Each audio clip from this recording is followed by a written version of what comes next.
The Honourable Rodney Hyde. Thank you, Mr Speaker. On behalf of the ACT Party, I join with all members in this House to express our support for the people of Canterbury and to acknowledge the scale of the natural disaster in the region. Mr Speaker, as Local Government Minister, I would like to make particular note of the role played by local government, a level of government, as we've seen, that is close to communities in a way that central government never can be in responding to a crisis such as this. They have done a magnificent job in Canterbury, but, Mr Speaker, it is a job that is scarcely begun.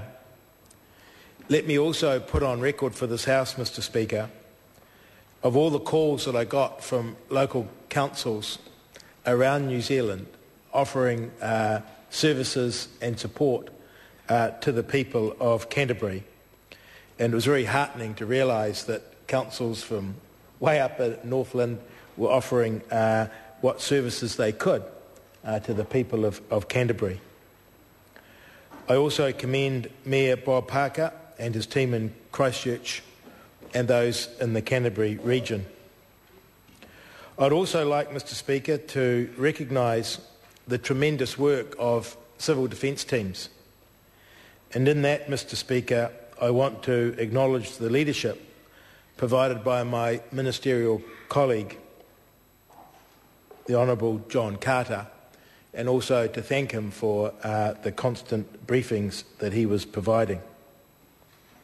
It's been observed in this House that we are lucky that this disaster did not lead to loss of life and to even greater damage. As the leader of the Labour Party observed, to that we have to thank the good fortune of the time of the earthquake. But also too, Mr Speaker, we have to thank the development in New Zealand of world-class earthquake engineering standards with all the subtle innovations that they entail. That the damage was not so much greater is due to the applied science of engineering, and for that we have, as a country, much to be proud of. That applied science is directly responsible for saving many, many lives. So too, Mr Speaker, is the quality of the work in the building trades, and it is now in this sector, the builders, the plumbers, the electricians, the engineers, who will repair and rebuild our city. It is a highly varied team of specialists in a range of business activities who will restore the infrastructure, those in our construction industry that will be out there rebuilding the roads and the damaged bridges, the lines companies restoring the power, the telecommunications companies ensuring we remain connected and able to communicate.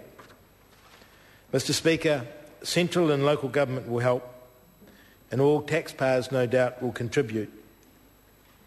Just as New Zealanders are now making voluntary contributions to rebuilding our second largest city, the people of Christchurch and the people of Canterbury have our support now, and they will have it in the future as we work to rebuild their city and their towns. Thank you, Mr Speaker.